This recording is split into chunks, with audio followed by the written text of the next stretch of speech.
Здравствуйте, вы смотрите программу «Якутия Лайв», с вами Ирина Ефимова.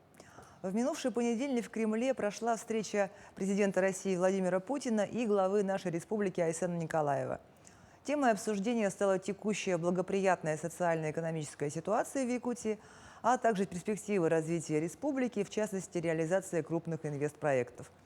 Также президент поддержал выдвижение Айсена Николаева на второй срок на предстоящих выборах главы Якутии. Об этом сообщил на следующий день пресс-секретарь президента Дмитрий Песков. И вот сегодня мы решили подробнее поговорить об итогах этой встречи с экспертами, с экономистом и политологом. У меня в гостях кандидат экономических наук, заместитель ректора по аналитической и экспертной деятельности Северо-Восточного федерального университета имени Максима Кировича Амосова Александр Кугаевский и кандидат исторических наук, доцент, заведующая кафедрой истории, обществознания и политологии Северо-Восточного федерального университета Ольга Парфенова. Добрый вечер. Добрый вечер. Ну что ж, вот, как я уже сказала, значит, состоялась встреча. А по приезду в Якутск Айсен Николаев дал небольшой брифинг, где пояснил также, что не вошло в кадры, да, которые мы увидели. В каждой встрече политологи ищут символизм. Вот что бы вы отметили? Вы знаете, я считаю, что, конечно, мои коллеги-политологи иногда бывают чересчур старательны в поисках символизма. Конечно, да, мы увидели встречу двух лидеров двух уровней власти, федерального и республиканского. В этом символизм. Символизм в том, что перед нами процесс, который в политической науке называется кооптация. То есть когда выдвижение, вовлечение, предложение, да, вот происходит поддержка кандидатуры. И в этом, конечно, бесспорно символизм. Но, с другой стороны, я бы сказала так, что для нас вот в 21 веке такие встречи отнюдь не новость. То есть они бывают достаточно регулярно. И если, вот, скажем, в советское время, да, ну и даже вот в 90-е годы такие встречи главы республики с президентом или с главой там СССР, раньше так, другие были, да, должности, но вот эти встречи происходили достаточно, кулуарно, закрыто, то сейчас все открыто, прозрачно, и мы это видим, и это нормально, это нормальный политический процесс, встреча, где лидеры обмениваются, наш лидер, да, артикулирует информацию, получает поддержку, какие-то предложения. Это очень такой хороший, нормальный политический процесс. Поэтому символизм есть, но не все символично, в том числе это и нормальная практика. Ну вот мое такое мнение, что это очень, в общем-то, здорово, что так сейчас происходит, это открыто. А кооптация — это, говоря простыми словами, объединение или что это? Это выдвижение предложения, когда вот, скажем, вот бывает так, что вот мы делегируем человека, да, в сообществом, а бывает так, что, в общем-то, его выдвигают некие институции или, может быть, другой лидер. Вот в данном случае перед нами вот такой интересный процесс кооптации. Ага, понятно. А вы? Мне интересно с политологами разговаривать, с историками. У них свой профессиональный взгляд на все эти вещи. Вот. Для меня это, правильно Ольга сказала, что это штатная ситуация.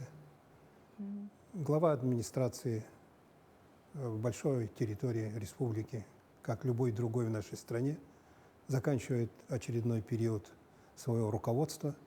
И не он один, а целая команда, которая сейчас держит перед всей республикой, и в том числе перед главным лицом страны, отчет. Поговорят об итогах, как поработали, какие достижения есть. Вот, что сделали, что не сделали. Поэтому это нормально, такая рабочая встреча. Она действительно в данный момент она завершилась тем, что президент дал свое добро на участие в выборах. Это нормальное явление. Это его команда, президентская команда во всей стране. Поэтому он каждому из своих боевых соратников должен дать рекомендацию или сказать, что у тебя недостатки, а у тебя есть хорошие достижения, продолжай дальше. А кому-то возьмет и выразит недоверие, как было уже не раз по отношению к отдельным губернаторам или руководителям краев, областей.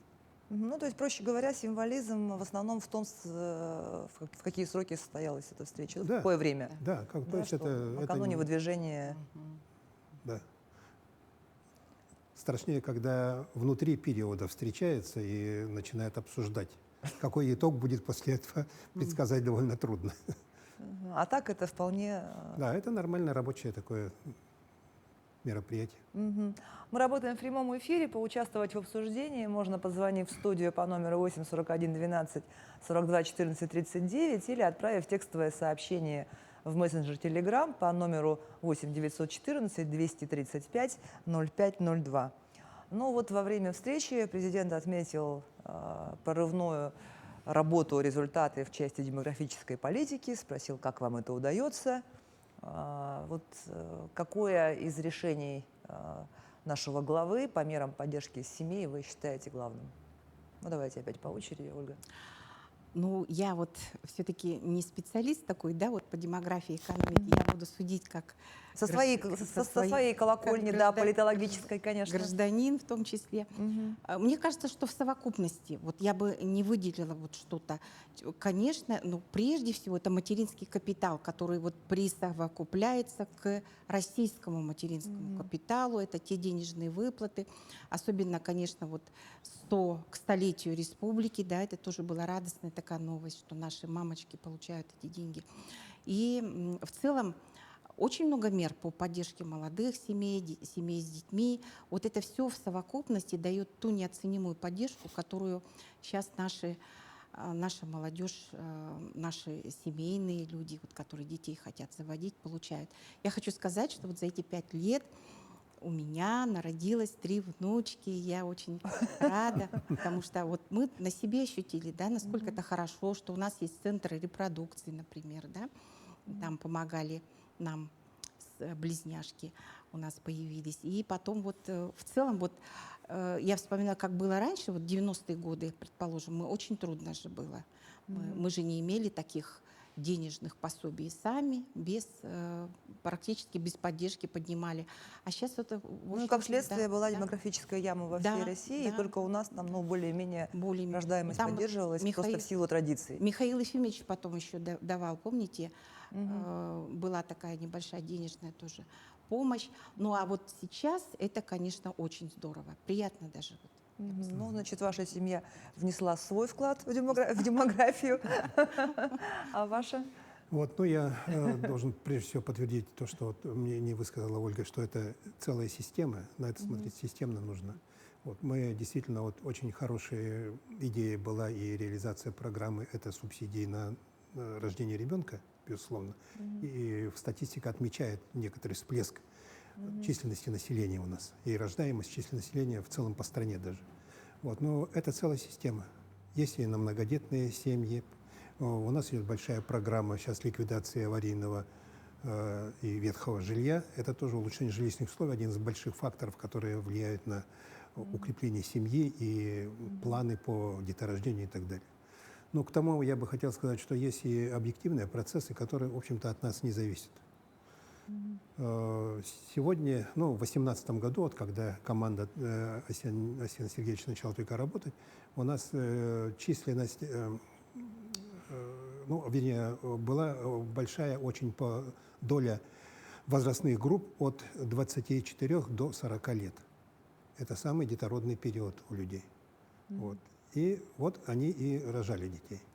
Вот. Теперь у нас после этого произошел спад. Демографическая волна пошла на спад. И вот теперь снова у нас уже можно лет, ну, через 4-5 лет уже ожидать снова подъем. Вот, и снова будет у нас расти рождаемость. То есть у нас детородная возраста то увеличится, то уменьшается в объеме. Отсюда и все движение идет. Но вот за это пятилетие мы довольно интересные показатели достигли.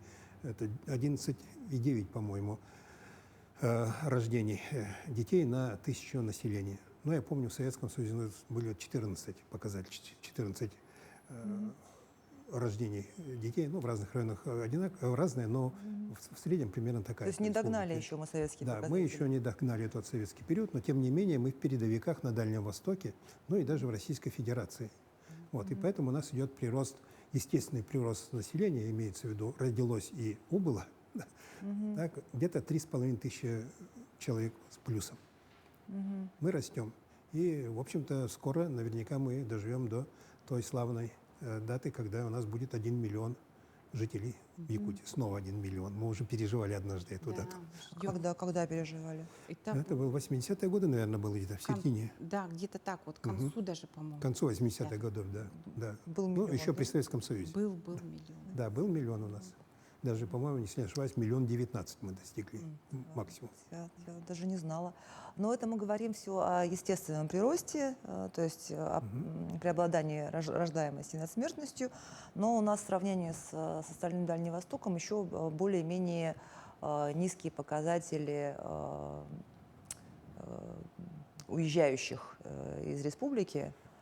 Да, То есть да. вот этот показатель уезжающих, прибывающих, он тоже довольно благоприятный. Да, там положительная миграционная сальдо. Даже у нас был такой момент, когда вот, предыдущие годы до 5000 был плюсом шел. Вот это сальдо это миграционного обмена, да?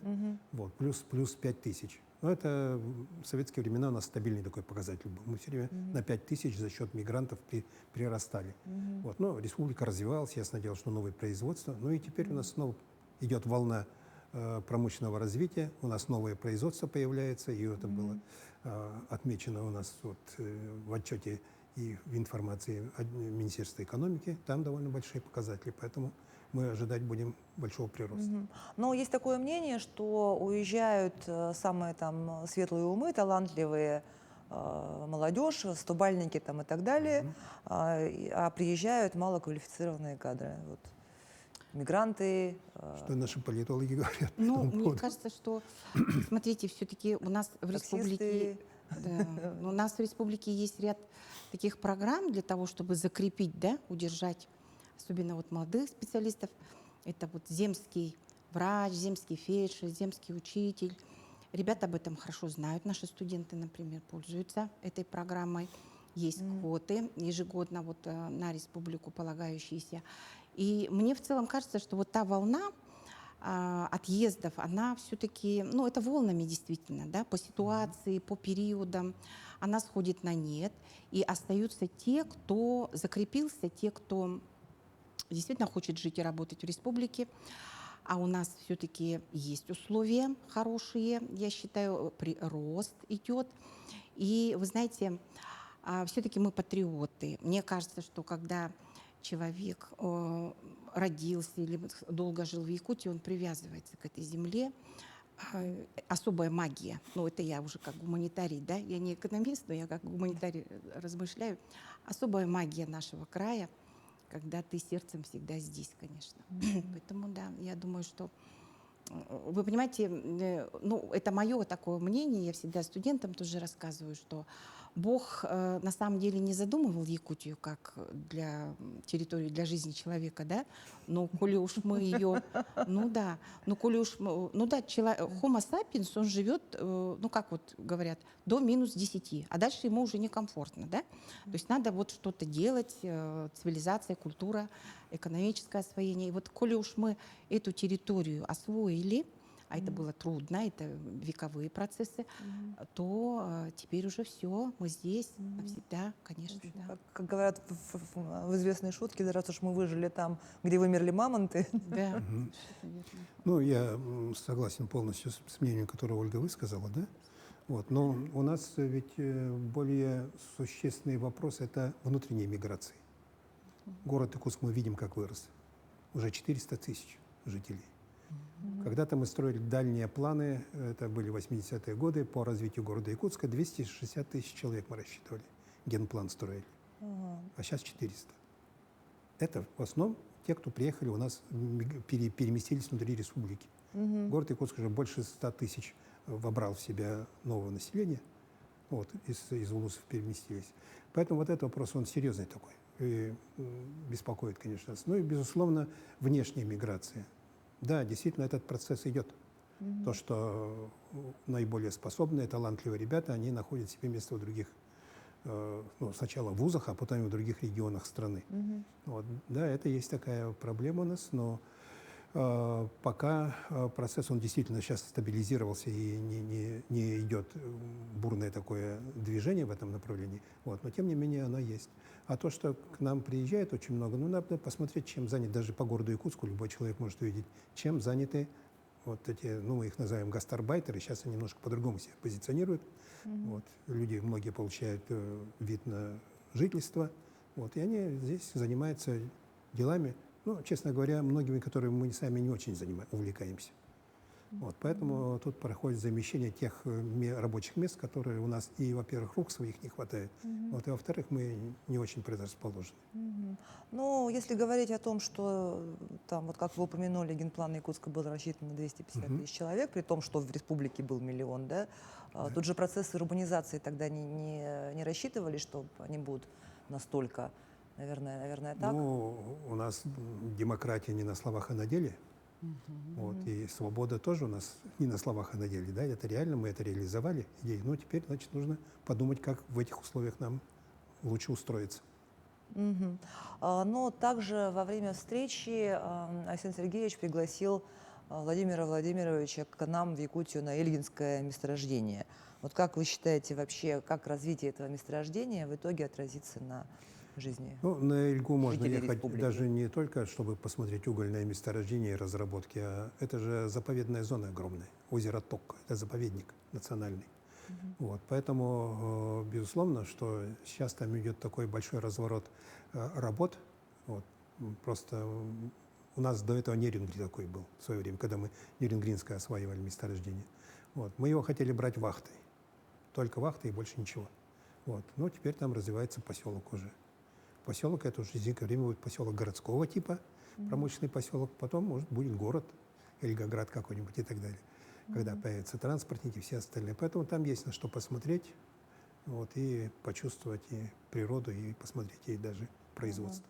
Ну, то есть в перспективе это точка роста, это Да, будущий это большая какой-то... точка роста, потому что у нее, ну, я сейчас по планам, я помню, там на 20 миллионов тонн мы должны были вывести это месторождение. Но сейчас я вижу, они, по-моему, уже планы у них существенно изменились в сторону увеличения. Вот, и, конечно, для всей республики будет большой объект, который будет и бюджет наполнять, и все остальные показатели социального развития, изменять экономического развития. Это будет серьезный То есть проект. вы думаете, что в перспективе это будет город? Ну, да, конечно. Ну, обычно у нас люди приедет туда молодежь, вот, заводят семьи, нужны детские сады, нужны нормальное жилье. Вот мы в Нерингере это все пережили, мы все это видели. Вот как Откроются он, вот. филиалы СУФУ, Да. где будут Да, готовить конечно. специалистов, работающих Да, там. да. Там еще железная дорога пройдет. Да, еще железная дорога. Железная дорога есть. На- Аэродром сейчас начинает, они уже там, по-моему, проектируют и начинают строить его. Что еще человеку нужно? Заповедная зона, чистый воздух. Почему не жить? Хорошая зарплата. Сел на поезд и поехал куда угодно на Дальний Восток. А этот чистый воздух, он от производства не испортится? Нет, ну есть уже средства. Ну, в Нерингре же мы живем. Конечно, пыли угольной будет достаточно, но есть средства защиты, так что это не так страшно. У вас, Ольга Леонидовна, такое же мнение? Да, я вот вижу, что там, ну, я считаю, что рабочие места, это мой такой, насколько я понимаю, да, рабочие места новые, это вот поступление налогов как минимум в бюджет, да, наш республиканский. Ну и мне кажется, вот веточка соединяет нас с другими ветвями вот этих вот больших железных дорог. Байкало-Амурская магистраль, Транссиб. Можно будет оттуда сесть и поехать куда угодно, да, и в Китай, и туда в сторону Тихого океана, и в Москву, наверное, можно поехать, да. Тем более, что они свою еще железную дорогу построят Да, на то Тихий есть, океан. да, то есть вот будет это интересный такой ТОР, да? ТОРы говорят же, что-то типа ТОРа. Территория опережающего да, развития. что-то типа такого. Ну, вот Арсений Николаев неоднократно отмечал и на встрече с президентом тоже акцентировал внимание на том, что Якутия – это экономический тыл страны. Вот вроде бы так и в советское время было. Ну, в советское время говорили «кладовая». И вот, Мгм. Это если немножко говорить- другое, да. это немножко другое. Тыл — это где сосредотачиваются силы, средства, материальные ресурсы, которые завтра вступят в бой. Ну, от сегодня у нас по алмазной промышленности передовая проходит у нас. По золоту передовая проходит в том числе у нас. Ну, по многим вот ресурсам, которые мы даем, передовая здесь мы конкретно даем. Но если смотреть в будущее, то, конечно, те ресурсы, которые мы сегодня уже мы знаем, республика располагает, то есть уже известные геологические запасы, да, это тыл уже сегодня. Но если мы еще проведем такие хорошо развитые геологические работы, то я думаю, что вот эта тыловая база будущего наступления на социально-экономическое развитие, она будет действительно иметь значение тыла, можно и сказать. Мгм. Уже не да. А вы знаете, вот во время Великой Отечественной войны там действительно был тыл, такой вот он располагался вот к востоку, да, получается. Вот в частности, Поволжье развитие, очень такое, толчок развития экономического получили в результате такие регионы, как, например, Татарстан. И у них там в результате народилась своя такая техническая элита, технократия, сформировался рабочий класс. Ну, такие процессы произошли быстрые, индустриализации. Так что я думаю, нас это ждет тоже вот какие-то толчки, благодаря тому, что идут определенные процессы и вкладываются, скажем, инвестиции, идет движение, а все это приводит к тому, что вот общественные процессы происходят, люди меняются. Да? Вот в Татарстане было так, например, после, скажем, 70 лет тому назад. Мгм. Вот мы начали с символизма, да, с того, что президент поддерживает кандидатуру Айсена Сергеевича на второй срок. Это как бы показатель того, что Айсену Николаеву удалось выстроить отношения с федеральным центром. Как вы считаете? Да, я считаю, что вообще вот выстраивание отношений с федеральным центром это одна Насколько это из... важно вообще? Да, это одна из важнейших задач, так как вот все-таки федерация у нас большая. 89 субъектов. Можно и затеряться, да? Ну, конечно, Якутии затеряться трудно, мы такой большой важный субъект, но тем не менее, 89 субъектов. Это вот, и к тому же, все мы знаем, что федерация наша асимметричная. Вот постоянно ситуация меняется, в каком смысле статус регионов, он может вот где-то ты повыше, где-то пониже. И, естественно, вот в этой ситуации очень важно выстраивать просто буквально личные даже отношения, лоббировать, не теряться. И я так вижу, что все-таки Айсен Сергеевич, он доверие заработал за эти 5 лет. И мне кажется, что там были важные такие вехи, особенно, наверное, мы все знаем, это вот пожары, да, после которых были приняты меры, очень такие серьезные. И прошлый год показатель такой хороший, да, того, что эти меры сыграли свою роль. Мы дышали в прошлом году более-менее, да, и, в общем-то, во время вот пандемии, во время серьезных вот таких испытаний тоже на республиканском уровне была вот вся программа запущена борьбы с болезнью. В общем-то, самое главное, вот Айсен Сергеевич, он человек, это лидер нового типа. Если раньше наши главы, это все-таки, не в обиду им будет сказано, да, это выходцы из советской все-таки, да, номенклатуры, люди, выросшие и получившие образование в советское время. Айсен Сергеевич — это политик нового типа. Это прежде всего руководитель, менеджер. Он близок вот к таким чисто вот рационально-экономическим, да, такого склада ума. Рациональный лидер. Он не харизматик, не традиционный лидер, вот по типологии, если взять.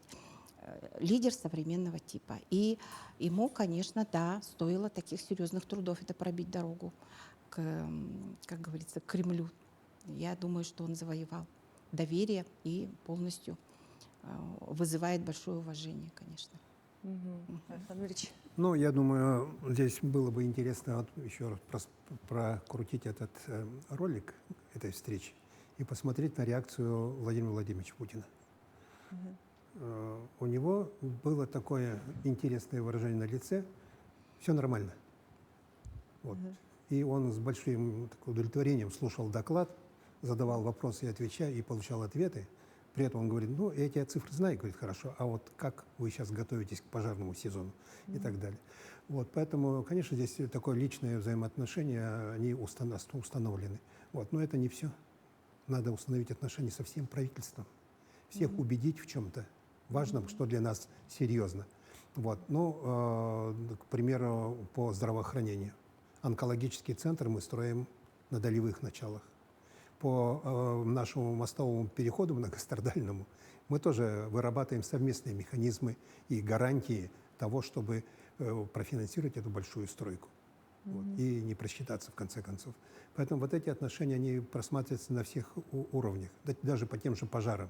Потому что Российская Федерация как мощно поддержала это эскадрильи самолетов, пожарников, вот, и это во многом решил успех задачи. Так что отношения не складываются и в более широком плане. Ну, вот как раз нам сейчас кадры эти показали немножко, да, как действительно Ну вот, проходит, да, встреча. внимательно слушает. И вы заговорили про Ленский мост, про это как раз был мой следующий вопрос. На следующий день Александр Сергеевич, когда давал брифинг, ну, через день после прилета, вот, он сказал, что, ну, как бы в том числе не вошло в встречу строительство Ленского моста. Вот, но об этом шла речь, да? Как вы считаете, вот решение по вот этим предложенным главой источникам финансирования, ускорит ли оно строительство объекта и насколько это вообще справедливое решение? Ну, мост, он вообще уже сейчас вошел в перечень мероприятий, которые, федеральных мероприятий, которые планируются в области транспортного строительства. То есть он уже там 25-27 год. Это уже, как мы говорим, зацепка такая, да? Вот, зацепились за бюджет. Вот, поэтому здесь-то я бы хотел обратить внимание на то, что то есть идею, которую надо проводить, мысль, которую надо проводить и заводить ее в правительство Российской Федерации, это то, что этот мост, он связывает 11 субъектов Российской Федерации воедино. Федеральными дорогами круглогодичного действия, которые мы строим, Вилюй, Колыма и Лена, и плюс железная дорога. И он даст хороший задел для строительства железной дороги в сторону Магадана. Потому что вот эта вся связка транспортная, она концентрируется здесь вот в Бестяхе и на Ленском мосту. Это федеральный мост. Это не просто якутский мост или там республиканский мост. Это федеральный мост огромный. Политологи согласны? Да, и мне кажется, что он довольно быстро окупит те вложения, которые будут сделаны. Да, ну и еще одна тема тут же возникает о тылах. Ну, мы никогда этой темы сильно не касаемся в открытую, но есть еще понятие военно-стратегических объектов. Сегодня, когда у нас на Тихоокеанском бассейне или театре военных действий, так его называют, очень неспокойно, то строительство вот этих тыловых дорог, которые проходят далеко от границ государственных, это очень существенный момент. Потому что они могут быть использованы как запасные дороги или как для переброски необходимых сил и средств. Ну, а то есть стратегическое значение, оно возрастает наоборот, да? Да, оно возрастает. Она сейчас очень сильно обострилась, потому что на море очень неспокойно, в Тихом океане. Ну и вот про противопожарную обстановку тоже там много говорилось, о том, что, ну, действительно, благодаря тому, что вот увеличилось федеральное финансирование там в разы, да, в прошлом году удалось снизить вдвое площадь, пройденную огнем, да. В этом году мы впервые получили какой-то паспорт готовности. Вот мне долго объясняли, что это значит на эфире в понедельник, но вот паспорт готовности, то есть вот полностью мы, значит, вроде бы как готовы. Вот. Это ведь тоже результат работы и взаимодействия с федеральным центром? Да, конечно, да, безусловно. И здесь, когда идут такого масштаба пожары, ну и они шли-то везде, и по всему миру это были пожары. Вот, и даже наши летчики работали за рубежом, в 21-22 годах. Вот. Но здесь мы, к сожалению, утратили ту сторону или черту нашей жизни вообще, когда пожары, с пожарной ситуацией следили все жители абсолютно. Мы маленькими были, я помню, на Сергеляхе дважды гасили пожар. Вот прямо в лесу сами своими силами. Вот, пока пожарники приехали, ну, мы в основном уже с пожарами справились. То есть вот это наблюдение за пожарами. Ну и в эти годы тоже у нас, я сейчас не помню, какой поселок был, это в Мегино-Кангаласском районе, они все пожары сами погасили. Все очаги. Только заметили, сразу туда выдвигались. И раньше так была организована наша жизнь. Ну, то есть это просто была мобилизация населения, готовность? Ну, я юный друг пожарника. Когда был пионером, был значок «Юный друг пожарника». Вот, поэтому вот мы все следили за опасностью этой и знали, почему она может возникнуть пожар. Вот. Ну, по крайней мере, бутылки с водой по лесу не разбрасывали. Вот, или там что-то еще, что может стать причиной пожара такого чисто природного. Ну и то, что вот эти самолеты к нам на помощь. Да, ну это общая система у нас МЧС, пожарной части, это наши МЧС, которые держат свои подразделения по всей территории. И вот наша группировка здесь стоит на Дальнем Востоке. В случае чего они сразу взлетают и начинают работать. Вот это уже организовано. Ну а так мы должны каждый своими силами следить, наблюдать и не создавать ситуацию для пожаров. У нас пикники. У нас весна, май, маевки начинается, ветерок дует, пал пускает. Ну, сейчас пал, слава богу, меньше стали. Да. Но бывает. В Якутске построят здание Высшей школы музыки, вот новое здание, да? Строится также здание, вот мы сегодня видели в новостях перед нашей программой, зрители, наверное, видели, большое здание для новой филармонии, Центра искусств практического. Как вообще вы в целом оцениваете развитие культуры в Якутии? Вот достаточно ли уделяется ей внимание? Как Ольга считает? Мы привыкли к тому, что вот культуру обычно финансируют по остаточному принципу. Да? Всегда же жалуются, да, деятели культуры. Но тем не менее, вот если посмотреть на нашу республику, очень много таких хороших, скажем, моментов, да, вот то же самое наше якутское кино, предположим, да, сколько побед, сколько вот вложений хороших, вот мы уже известны не только на российском, но и на мировом уровне, да. Потом, значит, новые здания для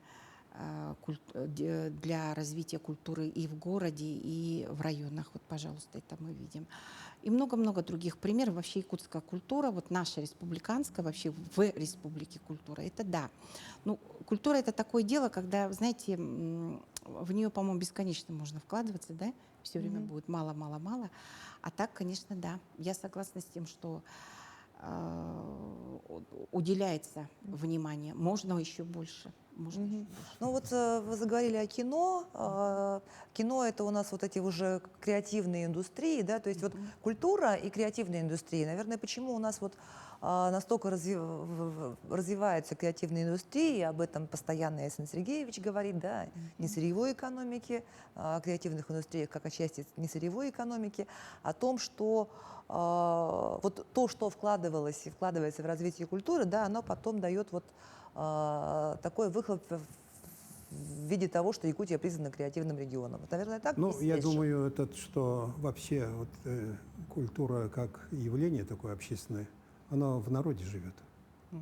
Вот. И Михаил Ефимович с самых первых лет своего руководства республикой, он как раз вот этот остаточный принцип поломал очень сильно. Сколько у нас было споров, но мне так получилось, что я был причастен ко всем вот этим вот направлениям развития культуры. Ну, надо вспомнить, что у нас в начале 90-х годов прям был такой всплеск наших поющих артистов. Нина Чигирева, Айталина Адамова, ну и многие еще, да? Вот, поэтому это как взрыв произошел только. И тогда Михаил Ефимович сказал: так, вот эту канадскую деревню, которую задумали строить как дачные поселки, отдадим детям. Каким детям? Кто туда поедет жить? Он говорит: сделаем высшую школу музыки. Вот. Ну и тогда вот как раз Василий Афанасьевич Босиков очень, ну, может, это с его подачи была идея, значит, такая, да, сделали, и буквально, ну, несколько лет прошло, и наши малыши, девочки наши, мальчики, ансамбль, скрипичный ансамбль уже покорял весь мир. Вот. Теперь, значит, наша филармония с чего началась? С Алданского академического симфонического оркестра, и где Наталья Базалева была руководителем и дирижером этого оркестра. Я помню, как она приходила и как меня уговаривала помочь им, да, этому оркестру, чтобы он стал, говорит, с инструментами проблема. Вы, говорит, посмотрите, у нас ребята сидят на сцене в кроссовках. Бабочка, белая рубашка, бабочка и в кроссовках сидит. Не может быть в симфоническом оркестре такого. И вот мы там думали, как им обувь приобрести и так далее. Постепенно они так росли, Наталья упорно это дело пробивала, но теперь вот сидим, ждем, когда мы построим филармонию. Это продолжается. То, что такое огромный театр Аланхо, ну вот, но с Андреем Борисовым мы тоже довольно много работали и дружим. Вот, и про театр Аланхо — это его идея. Но как он задумал, это великолепная идея. Нет, ну и вообще, читая в интернете порой там о том, что вот власти приписывают себе, значит, эти успехи, вот это вот кино самородки, но если бы не было в свое время создан Сахафильм, если бы в свое время не Конечно. отправляли тех же ребят первых учиться от республики в АВГИК и так далее, то, ну, Да, да. мы не получили бы такой феномен. Это Спасибо. целенаправленно такая политика Спасибо вам была. большое за интересную беседу. У нас время подошло к концу уже. Уверена, что и дальше наша республика будет развиваться на радость всем жителям, во благо развития страны. На этом выпуск программы «Якутия Лайф» подошел к концу. Меня зовут Ирина Ефимова. Смотрите нас на телеканале «Якутия-24» по будням в 19:15. Расскажем, чем живет Якутия.